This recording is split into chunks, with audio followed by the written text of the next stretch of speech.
Toro Water District, we welcome Vice President Catherine Freshley. Thank you so much for joining us. This is such an important topic. Well, it is because of it's so current. It's so current. Most people don't really stop and think about water.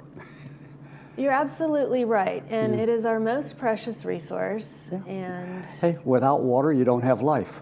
wow. And it's that simple. It's that simple. You're absolutely right. You're Right. absolutely right on that. So you have a few really beautiful slides to share with us, and Right. lots of talking points throughout. So let's start off by telling our community, what are the planning and partnerships how are they preparing for a wildfire emergency? Well, actually, the water districts themselves, do we prepare specifically for a wildfire? Not necessarily, okay? But part of the way we operate is to be ready for any emergency. Sure. Doesn't make a difference whether it's a wildfire or whether it happens to be a sewer line break, and how we handle, if for some reason there's an earthquake and we don't get the water from Northern California or across from Colorado River. Right. So we have to be prepared for all those issues. Wildfires is just one of them. That's so true. Okay, and so, and a lot of it has to do with just the basic planning. We spend a lot of time planning, talking with because with the other agencies here in South County, we all work together. We communicate with each other. We share water with each other. So we have a lot of interconnections that allow us to survive, even if one of our areas was not, had a problem. Okay, and so in the partnerships, say all of Orange County, we got as part of the Metropolitan Water District of Orange County, we've got our own emergency. We got a division that is specific for emergency purposes, and in fact, in the last year, we spent a couple $100,000 buying a mobile vehicle so that if there's any emergency at a point, that vehicle can go out. It ties in communications to the sheriff's department, to all the other emergency services in the state as well as in the country. So this is the planning that's gone on, and it's the water districts together that have done this to make sure that not only do we provide reliable service, but we can give continuous service or have a means to work around if we have a certain, whatever the interruption might be.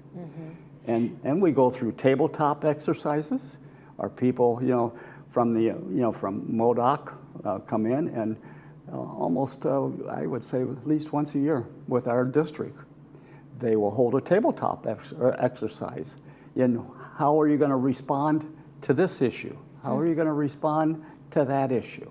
And it's that kind of planning which makes the difference.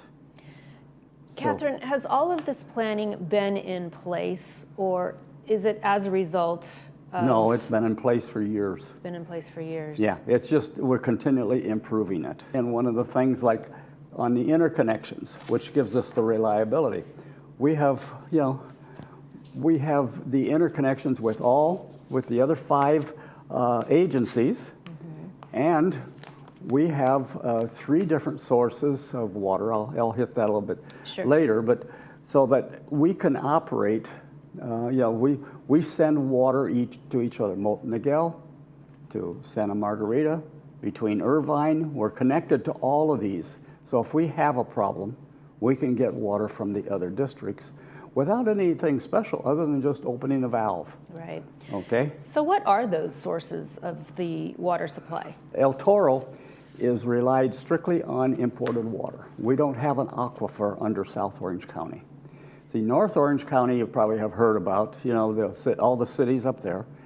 They get their water from the aquifer, which is under there. Right. And so they have pumping stations, and they pump it out, just like people have done over the years. And that water's coming from the runoff from the mountains, That right? That water, yeah, from the mountains, and yeah, that's where that's why they spend so much time really for the Santa Ana River and manage that source. And if you go up near Anaheim, you'll see these spots where water is in basins. Well, the purpose of those is to allow the water to filtrate and down into the aquifer. Okay, and we also recharge that aquifer with the Orange County Water District recycling plant, which recycles about 140,000 gallons a day to put back into the aquifer. Is that right? So we're reusing the water all the time. Now for us, we don't have access to that. So our water comes from the Colorado River or from the aqueduct from Northern California. Okay, and that's why sometimes if we get limits coming from Northern California, and I heard a lot of discussion about water being limited coming down to the south. Yes, we have. And yeah, and hot topic lately. So that's why No pun intended. that's why we have, it becomes an issue for us, see. Absolutely. But then all of that water is processed through to us from the Deemer plant, which is up in Yorba Linda, and then we got a big pipeline from there that comes down. It's called the Allen McCullough pipeline. And it actually terminates in our large reservoir shown in the picture there, with the El Toro Regional Reservoir that holds 275 million gallons. And what you see there, that's not water, that's a cover, because that water is all... I was trying to make out what that was. That's a cover. We just, in fact, replaced all that this year, and it cost us $25 million just to but see, that's potable water. That's drinkable water in there. That's drinkable water. Right, that's why it's covered. But if you didn't have it covered, would it also evaporate? It would evaporate also, and then you'd have to purify it after it comes out. See, this way it's clean and ready to go. And so that's one of our big sources. Now, of that reservoir, half of it belongs to, we sold off, because we built this many years ago. And then we've shared that to Santa Margarita Water District has bought half of it, and Molten Miguel's about 5% of it, and so we kept 45% of it. Okay, and then seeing we have 5 other reservoirs, and most of those are in the community here. If you go outside this building, up on the hill, just on the other side of the hotel, and that medical building. There's 2 reservoirs up there, Is that right? R1 and R2. They feed this community. We got one over in gate 14 at the top. You go back at the top of the hill there. That's one of our reservoirs. And we got a reservoir, R3 is over off of Punta Alta. That's peace of mind. So there's 6 of them total, right? There's 6 of them total. And, well, those were all built by Cortese. When he developed the community, he had to have water. He was such a forward thinker, wasn't he? That's right. I mean, that's why this community is as it is.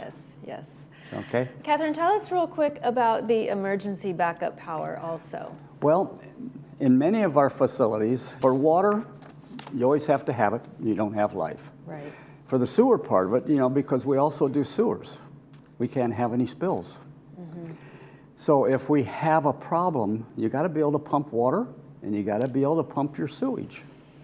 So we have at many of our locations, you can see there on the picture, we got backup generators there that are basically diesel engines. They automatically, if the power goes off, they automatically switch over and will start up in order to make sure that those pumps can function. On wheels, we have portable ones, because not every one of our pump station has a stationary generator, because they're not quite as critical. But at all the critical ones, we put in the permanent ones. Catherine, thank you so much for being here. You've given our community such wonderful peace of mind with all of the preparedness that the El Toro Water District has implemented. Thank you so much. I kind of talked a little bit more than what you had expected, right? We'll be right back after these messages.